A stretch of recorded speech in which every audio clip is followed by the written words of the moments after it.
नमस्कार, आप देख रहे हैं सुदर्शन न्यूज। मैं हूं आपके साथ शिवम दत्त मेहता। 9 बज चुके हैं, समय हो गया आपके फेवरेट कार्यक्रम यानी कि जनमत का, एकमात्र ऐसा कार्यक्रम जहां हर खबर पर आप पोल के माध्यम से भाग लेते हैं और आपकी राय हम दिखाते हैं आपको। बड़े बड़े विषय आपके लिए हम लेकर आते हैं और आपकी राय आप देखते हैं लाइव टेलीविजन में। ये ऐसा शो नहीं है जहां पर खाली एंकर बोलेगा, खबरें आप देखेंगे। हर खबर पर आप सोशल मीडिया प्लेटफॉर्म एक्स पर जो वोट करते हैं वो भी हम आपको दिखाते हैं। चलिए अब फ्लोर ग्राफिक्स के माध्यम से कौन से बड़े मुद्दे हैं जो आज आपके लिए लाए हैं वो आपको दिखा देते हैं। ये लीजिए, आपकी टीवी स्क्रीन पर फ्लोर ग्राफिक्स के माध्यम से मुद्दे भी आ गए। विश्व गुरु रोकेगा युद्ध, भारत की भूमिका बहुत महत्वपूर्ण है और अब यह आवाज लगातार उठ रही है कि भारत युद्ध को रोक सकता है नहीं, ये तो आने वाला वक्त बताएगा। लेकिन एकमात्र ऐसा नेता जिसकी दोनों नेता सुनते हैं, चाहे ज़ेलेंस्की हो चाहे पुतिन, वो केवल नरेंद्र मोदी ही हैं। और आगे बढ़ेंगे, अगले फ्लोर ग्राफिक्स में बात करेंगे अमेरिका में क्वाड बैठक, अब इसमें क्या खास है क्या नहीं है, क्या इसके मायने हैं, ये भी अगर आपको जानना है तो उसके बारे में भी बताएंगे। जनमत में बने रहिए। फिर आगे बढ़ेंगे, पाकिस्तान ने मानी गलती, कौन सी गलती? करगिल के बारे में पाकिस्तान हमेशा से ये कहता है कि भाई हमारी फौज शामिल नहीं थी, हमारे ये जो कट्टरपंथी कह लो या आतंकवादी कह लो, फिदायीन कह लो, ऐसे ऐसे नाम देता था। लेकिन अब तो कह दिया गया है कि भाई हमारी फौज शामिल है।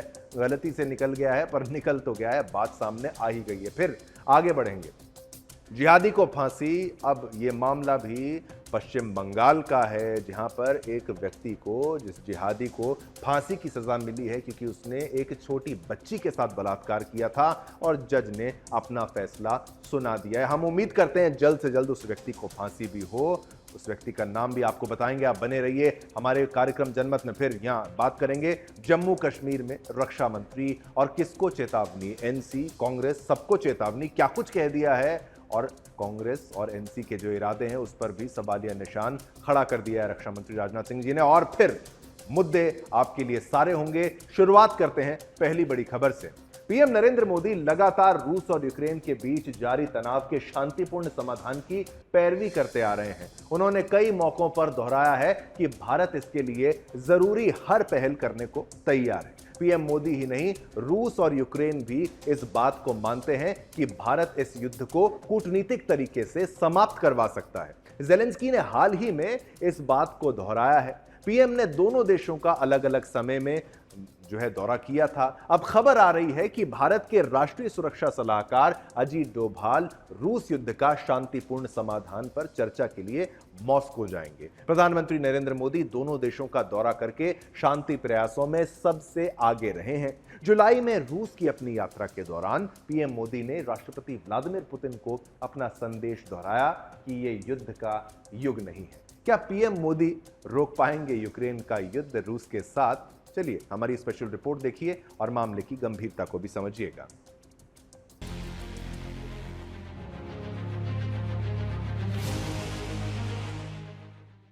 रूस और यूक्रेन के बीच पिछले 2.5 साल से जारी जंग को खत्म कराने के लिए पूरी दुनिया की निगाहें इस वक्त केवल भारत पर टिकी हुई हैं। पीएम नरेंद्र मोदी ने पहले रूस का दौरा करके राष्ट्रपति व्लादिमीर पुतिन से बात की। इसके बाद हाल में पीएम मोदी ने यूक्रेन की यात्रा करके वहां के राष्ट्रपति वोलोदिमीर ज़ेलेंस्की के घावों को भरने की कोशिश की। हाल ही में 27 अगस्त को रूस के राष्ट्रपति पुतिन के साथ पीएम मोदी की फोन पर बातचीत हुई। इस दौरान चर्चा हुई कि यूक्रेन यात्रा के बाद शांति समझौते से जुड़ी बातों पर चर्चा करने के लिए भारत अपने एनएसए अजीत डोभाल को रूस के दौरे पर भेजेगा। इससे रूस और यूक्रेन की जंग रोकने के लिए शांति प्रयासों में भारत की भूमिका और मजबूत होगी। फिलहाल शांति कैसे कायम की जा सकती है, इस पर चर्चा करने के लिए एनएसए अजीत डोभाल रूस की यात्रा करेंगे। वहीं पुतिन के बाद अब इटली की प्रधानमंत्री जॉर्जिया मेलोनी ने कहा कि केवल भारत ही रूस और यूक्रेन की जंग के इस मुद्दे को सुलझा सकता है। पीएम नरेंद्र मोदी ने पिछले कुछ महीनों से यूक्रेन और भारत के लंबे समय से दोस्त रूस दोनों का दौरा किया है। पूरी दुनिया के नेताओं में पीएम मोदी यूक्रेन की शांति कायम करने की कोशिश में सबसे आगे रहे हैं। जुलाई में रूस की अपनी यात्रा के दौरान पीएम मोदी ने राष्ट्रपति व्लादिमीर पुतिन को अपना ये संदेश दोहराया कि ये जंग का युग नहीं है। जबकि अगस्त में उन्होंने यूक्रेन का दौरा किया और राष्ट्रपति ज़ेलेंस्की से मुलाकात की। उनसे बातचीत में पीएम मोदी ने शांति के लिए भारत की प्रतिबद्धता को दोहराया। एक तरफ तो पीएम मोदी ने बड़ा जिम्मा अपने कंधों पर ले लिया है, लेकिन क्या उसे पूरा कर पाएंगे? ये सवाल अब हर किसी के मन में है, क्योंकि ये वो ही युद्ध है जो कई सालों से लगातार जारी है, जिसमें कई देशों ने मध्यस्थ करने का प्रयास किया लेकिन विफल रहे। ऐसे में अगर पीएम मोदी दोनों देशों के बीच चल रहे युद्ध पर विराम लगवा पाए तो एक बार फिर भारत उन शक्तियों की आंखों में चुभ जाएगा जो विश्व गुरु बनने का सपना देख रहे हैं। Bureau report, Sudarshan news.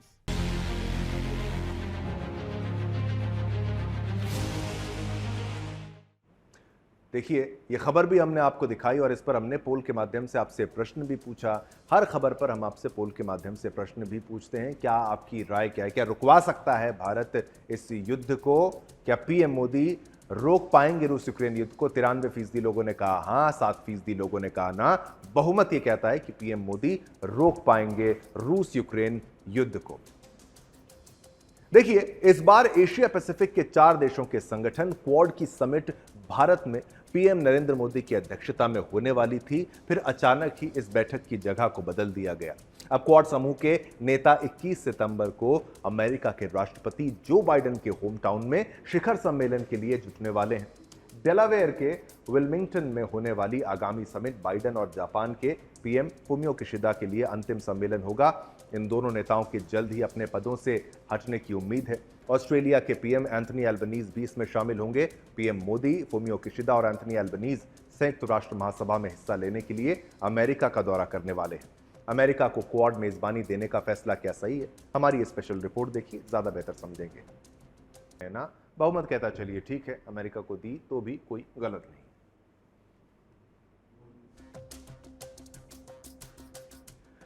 आगे बढ़ेंगे, अगली खबर का रुख करेंगे। पाकिस्तानी आर्मी ने पहली बार कारगिल जंग में अपनी भूमिका की बात स्वीकार की है। पाकिस्तान के आर्मी चीफ असीम मुनीर ने एक कार्यक्रम के दौरान यह मान लिया कि कारगिल जंग में पाकिस्तानी सेना शामिल थी। मीडिया रिपोर्ट्स के मुताबिक भारत के खिलाफ युद्ध में मारे गए पाकिस्तान के लोगों के सम्मान में आयोजित एक कार्यक्रम में, सोचिए, पाकिस्तान के जो लोग मारे गए हैं, जिन्हें पहले जिहादी बोलते थे, उनके सम्मान में आयोजित एक कार्यक्रम में मुनीर ने कहा कि पाकिस्तानी समुदाय बहादुरों का समुदाय है। बहादुर कितने हैं आप जानते हैं, सारी ये युद्ध हारे हैं, सारी जंगें हारे हैं। जो ये जनता की आज़ादी की कीमत कैसे चुकानी है, चाहे वो 1948 की जंग हो, 1965, 1971, 1999 का कारगिल युद्ध, हजारों सैनिकों ने इस्लाम और देश के लिए अपनी जान कुर्बान की। और हम आपको बता दें, बीच में अपनी बात भी रख रहा हूं कि भाई हर युद्ध ये हारे हैं। पाकिस्तानी आर्मी चीफ ने 6 सितंबर को यह बयान दिया था जो सोशल मीडिया पर वायरल हो रहा है। ये पहली बार है, बार बार मैं आपको ये बता रहा हूं कि हर कोई जानता है भारत में कि ये युद्ध पाकिस्तान के साथ हुआ था, लेकिन पाकिस्तानी फौज ने कभी ये माना नहीं, सेना ने कभी कबूला नहीं। उनके जो आतंकवादी आते थे, हालांकि फौज भी आतंकवादी है, उनके आई कार्ड्स मिलते थे जब उनकी लाशों को उठाया जाता था। सहसम्मान उनको भी उनके अंतिम संस्कार का मौका दिया गया। हालांकि वो हमारे नौजवानों की लाशों को तितर बितर करके काट काट के फेंकते थे, काट काट के भेजते थे। ये पहली बार है जब पाकिस्तानी सेना के किसी अधिकारी ने युद्ध में पाकिस्तानी सैनिकों के शहीद होने की बात कह दी। ये लोग शहीद होते हैं। इससे पहले तक पाकिस्तान में ये दावा किया जाता था कि करगिल जंग कश्मीर के मुजाहिदों ने छेड़ी थी। कश्मीरियों को यहाँ पर गुमराह करना, फंसाना, बेवकूफ़ बनाना पुरानी आदत पाकिस्तान की, उसमें पाकिस्तान की कोई भूमिका नहीं थी, ऐसा ये कह रहे हैं। वहीं भारत लगातार ये आरोप लगाता आया है कि कारगिल जंग एलओसी को बदलकर कश्मीर पर कब्जा करने के लिए पाकिस्तान की सोची समझी साजिश थी। क्या फिर से मिलना चाहिए पाकिस्तान को जवाब? ये हमने आपसे प्रश्न भी पूछा, लेकिन इसी पर हमारी रिपोर्ट भी देखेंगे तो और बेहतर इस मुद्दे को समझ पाएंगे। उसके बाद वाजपेयी यहाँ आए और हमारे साथ समझौता किया, लेकिन हमने उस समझौते का उल्लंघन किया था, जो हमारी गलती थी। पाकिस्तान की धरती को हमेशा से आतंक की फैक्ट्री कहा जाता है। पुलवामा हमले को लेकर हमेशा झूठ बोलने वाले पाक की सच्चाई भी वर्ष 2020 को बाहर आ गई। दरअसल तब उसने ही पोल खोल दी थी। उस दौरान पाकिस्तान के मंत्री रहे फवाद चौधरी ने संसद में बयान दिया था कि पुलवामा में हुआ हमला पाकिस्तान की कामयाबी है। चौधरी ने माना था कि पुलवामा में जो हमला हुआ था वो उस समय के प्रधानमंत्री इमरान खान के नेतृत्व में किया गया था। चौधरी ने कहा था कि ये पूरे देश की कामयाबी है कि हमने भारत में घुसकर मारा। लेकिन चौधरी वाहवाही बटोरने के चक्कर में महीनों से छिपाए झूठ को उजागर कर गया, जिसके बाद से पाकिस्तान की एक बार फिर चौतरफा जमकर किरकिरी हुई। Bureau report, Sudarshan news.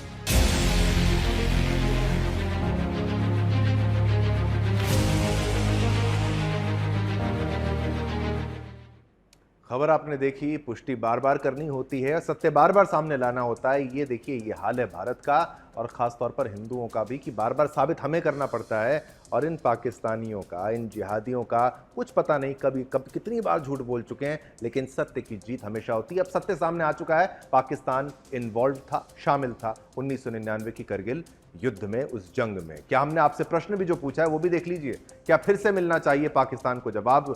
98% लोग कह रहे हैं हाँ, जवाब दो पाकिस्तान को, इनको आदत है युद्ध हारने की, एक बार फिर मिलना चाहिए। ये आपकी राय है, आपका मत है, जनता का मत है। अब वजूद हालात नहीं बदले हैं। नेशनल क्राइम रिकॉर्ड ब्यूरो के आंकड़े बताते हैं कि अब भी देश में हर दिन 86 रेप होते हैं। 60 का आंकड़ा भी दिया जाता है, 86 रेप का भी आंकड़ा है। 16 दिसंबर 2012 में निर्भय कांड के बाद कानून को बहुत सख्त कर दिया गया। रेप की परिभाषा भी बदल दी गई थी ताकि महिलाओं के खिलाफ अपराध में कमी लाई जा सके। पहले जबरदस्ती या असहमति से बनाए गए संबंधों को ही रेप के दायरे में लाया जाता था, लेकिन इसके बाद 2013 में कानून में संशोधन कर इसका दायरा बढ़ाया गया। इसे निर्भया एक्ट भी कहा जाता है। इसके अलावा रेप के मामलों में मौत की सजा का भी प्रावधान किया गया था। इसके बाद अगर रेप के बाद पीड़िता की मौत हो जाती है या फिर वो कोमा जैसी हालत में पहुंच जाती है तो दोषी को फांसी की सजा भी दी जा सकती है। हालांकि इन सब के बावजूद सुधार नहीं हुआ है। आंकड़े बताते हैं कि 2012 से पहले हर साल रेप के औसतन 25,000 मामले दर्ज किए जाते हैं, लेकिन इसके बाद यह आंकड़ा 30,000 के ऊपर पहुंच गया। 2013 में ही 33,000 से ज्यादा मामले दर्ज हुए थे। 2016 में तो आंकड़ा लगभग 40,000 के करीब पहुंच गया। कानून बदलने से क्या अपराधी की मानसिकता बदल जाती है? ऐसा बिल्कुल नहीं होता। सख्त से सख्त कार्रवाई, जब तक कुछ रेपिस्ट को फांसी की सजा नहीं दी जाएगी तब तक फायदा नहीं है। चलिए, इस खबर पर हमने पोल के माध्यम से आपसे जो प्रश्न पूछा था वो भी आपके टीवी स्क्रीन पर आपको दिखाते हैं। बदलते कानून रोक पाएंगे बढ़ता अपराध? लोग नहीं मान रहे साहब, लोग नहीं मान रहे। 96% लोग कहते हैं नहीं बदल सकता कानून, मानसिकता को, अपराध को नहीं रोक सकता। एक्शन चाहिए। कौन करेगा एक्शन? गवर्नमेंट करेगी, चाहे स्टेट करे चाहे सेंट्रल करे, लेकिन एक्शन होना चाहिए।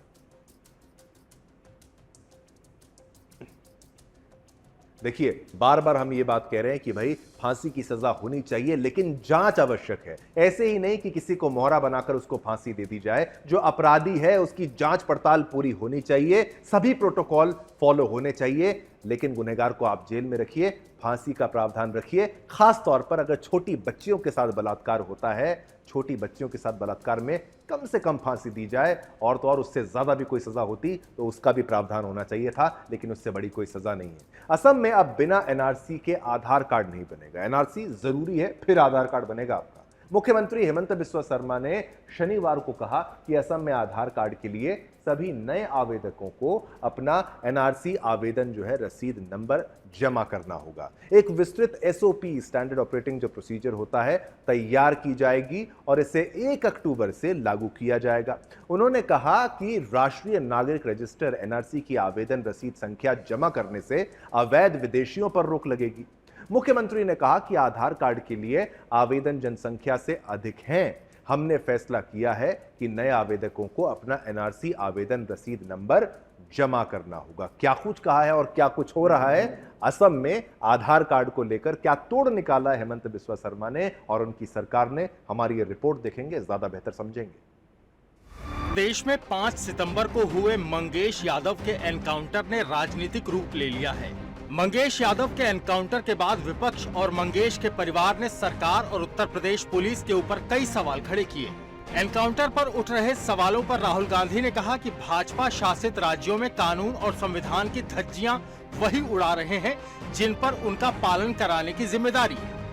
सुल्तानपुर में हुए मंगेश यादव के एनकाउंटर ने एक बार फिर साबित कर दिया है कि बीजेपी रूल ऑफ लॉ पर विश्वास ही नहीं करती। मंगेश के परिवार के आंसू पूरे देश से सवाल पूछ रहे हैं, कौन जिएगा और कौन नहीं, इसका फैसला अदालत करेगी या पुलिस?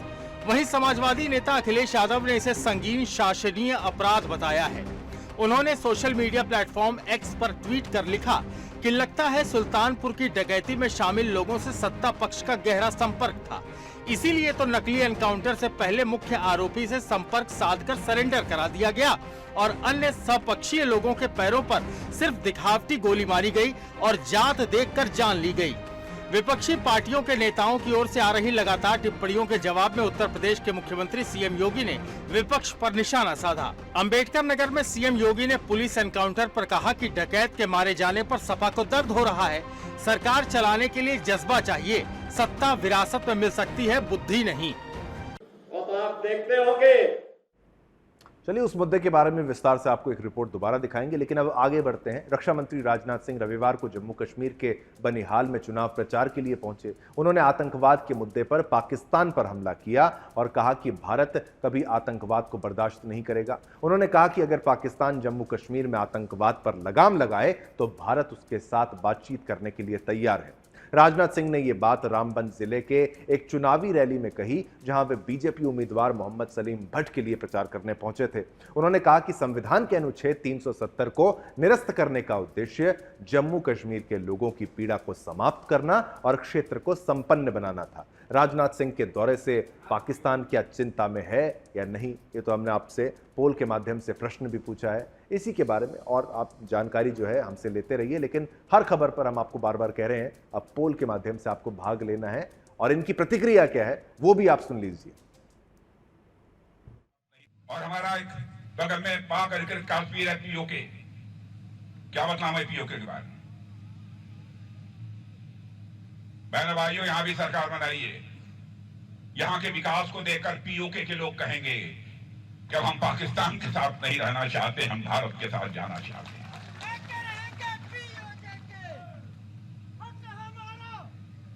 और मैं आपको यह जानकारी देना चाहता हूं, अभी हाल में ही एक हलफनामा कोर्ट में देते हुए वहां के एडिशनल सॉलिसिटर जनरल ने यह कहा कि पीओके ये फॉरेन लैंड है। मैं पीओके के लोगों से कहना चाहता हूं, पाकिस्तान के लोग आपको फॉरेनर मानते हैं, आपको विदेशी मानते हैं, लेकिन भारत के लोग आपको विदेशी नहीं मानते हैं। पीओके के लोगों को हम अपना मानते हैं। आइए हमारे साथ आइए। बल्कि पूरे भारत के लोगों की नजर जम्मू कश्मीर के इस बार के चुनाव पर लगी हुई है। अभी कुछ दिनों पहले मैं अमेरिका में था। अमेरिका में इंडियन डायस्पोरा के लोग जो मुझसे मिले, उन्होंने कहा कि साहब भारत में जम्मू कश्मीर के चुनाव होने वाले हैं, क्या होगा? तो मैंने तो बहनों भाइयों डंके की चोट पर बोल दिया कि इस बार के जम्मू कश्मीर के चुनाव में Bharatiya Janata party clear majority से अपनी गवर्नमेंट बनाएगी। इसलिए मैं कहना चाहता हूं, केवल भारतवासियों की नजर ही जम्मू कश्मीर के चुनाव पर नहीं लगी है, बल्कि सारे हिंदुस्तान में रहने वाला हर हिंदुस्तानी देख रहा है कि जम्मू कश्मीर के चुनाव परिणाम इस बार क्या होंगे। सरकार बनाइए। चलिए इस खबर पर हमने पोल के माध्यम से आपसे जो प्रश्न पूछा वो भी आपको बता देते हैं। ये लीजिए पोल के माध्यम से जो प्रश्न, राजनाथ सिंह के दौरे से चिंता में है पाकिस्तान। 98% लोग कहते हैं हां, 2% लोग कहते हैं ना। बहुमत ये मानता है कि हां, चिंता में है। हिंदू त्योहारों को लेकर अगला मुद्दा आपको बता रहा हूं। हिंदू त्योहारों को विश्वव्यापी स्तर पर निशाना बनाया जा रहा है, जिसके चलते अब गणेश चतुर्थी का त्योहार भी अछूता नहीं रहा है। होली, दिवाली और रामनवमी पर हिंदू त्योहारों पर अपने जिहादी तांडव के लिए जानी जाने वाली जिहादी सोच ने अब गणेश चतुर्थी को निशाना बनाया है। वास्तव में देश भर में मनाए जा रहे गणेशोत्सव के दौरान मध्य प्रदेश के रतलाम में मोचीपुरा में गणेश प्रतिमा पर किसी ने पत्थर फेंक दिया। यही नहीं, उन जिहादी तत्वों ने पुलिस की गाड़ी पर भी पत्थरबाजी की, उस पर भी हमला किया है, जिसको लेकर बीते शनिवार यानी कल स्थानीय इलाके में भयंकर बवाल हुआ है। यहां बीती रात 500 से ज्यादा लोगों ने स्टेशन रोड थाने का घेराव किया और जमकर नारेबाजी की। वहीं इसी अवसर पर आप सोचिए, बांग्लादेश के चटगांव शहर में बीते शुक्रवार 6 सितंबर को जिहादियों ने बप्पा की मूर्ति पर खौलता पानी डाला और जो लोग थे उन पर भी खौलता गर्म पानी डाला। इतने बदमाश हैं, इतने कट्टर हैं ये जिहादी। सोचिए कि क्या कर लेंगे अगर ये बहुसंख्यक होते यहां पर भी। ऐसे में सवाल यह है कि क्या जिहादियों के निशाने पर हैं हिंदू त्योहार? आखिर कब तक ऐसे ही होते रहेंगे हिंदू त्योहारों पर हमले और आखिर हिंदू आस्था पर होते हमलों पर वामपंथी मीडिया, दोहरा रवैया रखने वाली मीडिया मौन क्यों है? हमारी रिपोर्ट देखेंगे, ज्यादा बेहतर समझ पाएंगे। करते हैं, बॉलीवुड अभिनेत्री सारा अली खान को हिंदू त्योहार यानी कि गणेश चतुर्थी की शुभकामनाएं देने के बाद इंस्टाग्राम पर इस्लामवादियों से गालियों की बौछार मिली है। गंदी गंदी गालियां दी जा रही हैं। क्या कुछ कहा जा रहा है, मैं तो कुछ शब्द ऐसे हैं बोल भी नहीं पाऊंगा, लेकिन ये कोई हैरानी की बात नहीं है, क्योंकि हिंदू त्योहारों पर शुभकामनाएं देने के लिए बॉलीवुड अभिनेत्री को गाली देना इस्लामवादियों के लिए आम बात हो गई है। इंस्टाग्राम पर उनकी हालिया पोस्ट पर भी इस्लामवादियों की ओर से कई नफरत भरी टिप्पणियां की गई हैं, जिसमें से कुछ ने उन्हें इस्लाम से बहिष्कृत कर दिया है, जबकि बाकियों ने उन्हें नाम पुकारना और अपमानजनक और धार्मिक केंद्रित गालियों के साथ गाली देना शुरू कर दिया है। इस बीच कई उपयोगकर्ताओं ने अभिनेत्री की प्रशंसा भी की। अब तक उनकी पोस्ट पर 2700 से अधिक टिप्पणियां आ चुकी है। 2700 टिप्पणियां केवल कमेंट्स आ चुकी हैं। बॉलीवुड की सारा अली खान ने भगवान गणेश जी की पूजा करते हुए अपनी एक तस्वीर अपलोड की थी। सराहना करते हैं, अच्छी बात है, सभी को करनी चाहिए। उनके पोस्ट के कैप्शन में लिखा है, गणेश चतुर्थी की हार्दिक शुभकामनाएं। भाई शुभकामनाएं तो दी हैं, बप्पा हम सभी के लिए खुशियां और शांति लेकर आए, सारा अली खान कह रही हैं। उनकी पोस्ट पर टिप्पणी करते हुए कुछ ने लोगों ने उन्हें अपशब्द लिखे हैं, गालियां दी हैं और हिंदू भगवान की पूजा करने के लिए उनकी निंदा की है। क्या कहूं, क्या शब्द इस्तेमाल नहीं कर सकता, जानवरों वाली भाषा का इस्तेमाल किया है। कुछ अन्य लोगों ने यह कहते हुए दुख जताया कि अभिनेत्री को मूर्ति की पूजा करने से पहले अपने पिता की आस्था पर विचार करना चाहिए था, जो एक मुस्लिम है। अब उनकी आस्था से भी सोचिए इनको परेशानी है, परेशानी होती रहे। सारे अली खान जो कर रही हैं उसकी सराहना हम करते हैं, सलमान खान भी करते हैं, तो क्या उनसे भी आपको चिढ़ है? सभी से चिढ़ है। बार बार हम आपसे यही सवाल पूछते हैं, यही आपसे प्रश्न लाते हैं, आपके सामने मुद्दा जब उठाते हैं तो आपको यही चिताने का प्रयास करते हैं कि सत्य को आप पहचानिए, सत्य को आप जानिए। सनातन के विरोध में कुछ कट्टरपंथी खड़े हैं, उनका पर्दाफाश करने का समय आ चुका है और अब ये सही समय। सारा अली खान के साथ खड़े हो जाइए।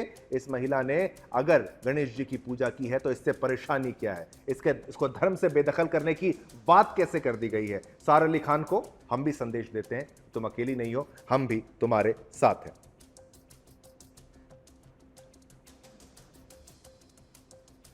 चलिए अब आगे बढ़ते हैं, एक और बात बताते हैं। गणेश चतुर्थी की तस्वीरें हर जगह से आती है और पुणे की भी तस्वीर आपको दिखाते हैं। पुणे में गणेशोत्सव सांस्कृतिक और पारंपरिक दोनों ही तरीके से बड़ी ही धूमधाम से मनाया जाता है। हर साल सैकड़ों भक्त पुणे में भगवान गणेश के दर्शन के लिए आते हैं। गणेशोत्सव में देश विदेश से अलग अलग जगहों से लोग शामिल होते हैं और भगवान श्री गणेश की भक्ति में लीन हो जाते हैं। हर साल की तरह इस साल भी गणेशोत्सव के अवसर पर भगवान गणेश जी की विधिवत प्रतिष्ठान किया गया। पहले ही दिन पुणे के श्रीमंत दगदूखेड़ हलवाई गणपति के दर्शन के लिए थाईलैंड से आए हुए लोग भी शामिल हुए। उन्होंने गणपति बप्पा का दर्शन किया और अपने सारे कष्ट हरने की प्रार्थना भी की। इसके साथ ही थाईलैंड के नाम की महिला ने गणपति जी की आरती की और गणेश उत्सव में शामिल होने को लेकर अपने अनुभव भी साझा यहाँ पर किए। तो श्रीमंत दगदूखेड़, सच्ची बात है ही और ये वहाँ पर माना जाता है, तो अगर आप नहीं पूजा करते हैं तो हमारे थाईलैंड के भाई बहनों से भी सीखिए। प्रभु श्री गणेश की महिमा के बारे में जानिए। कौन सा ऐसा देश होगा, मजहब तो बदल गए होंगे उनके, सोच बदल गई होगी, लेकिन सत्य कभी नहीं छुपता। सनातन पूरे विश्व में था, विश्व में आज भी है और आगे भी रहेगा। मैं कहता हूँ सत्य हमेशा जीतता है, सनातन सत्य है, सत्य दोबारा पूरे विश्व में आएगा। मैं तो इस बात को मानता हूँ, एक ना एक दिन जरूर आएगा जब हर जगह आपको केवल सनातनी ही मिलेंगे। ये थाईलैंड की हमारी बहन जो है वहां पर आरती करती हुई गणेश जी की नजर आ रही है। Ganapati Bappa Moria. Today, I think every time I come to the Dakduse temple in every year, I think it can help your business, your family, and your healthy. Is everything is you think is will come true. I think in the one life, if you can have the time, I think you would like to join this temple in this festival in the Ganesh Chaturthi is very nice and very good to join. ये बहुत unique experience है मेरे लिए and मुझे ऐसा लगा कि सारी औरतों को, लड़कियों को या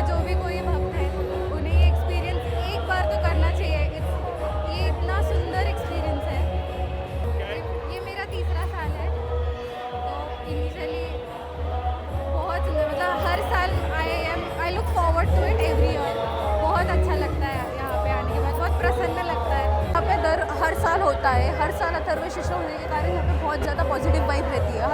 हर अथर्वशीर्ष के टाइम पे इतना ज़्यादा पॉजिटिव वाइब रहता है कि पूरा वाइब्रेशन और पूरा वाइब ही चेंज हो जाता है। बहुत ही ज़्यादा अच्छा लगता है यहाँ पे आने के बाद, बहुत ही ज़्यादा अच्छा ही लगता है।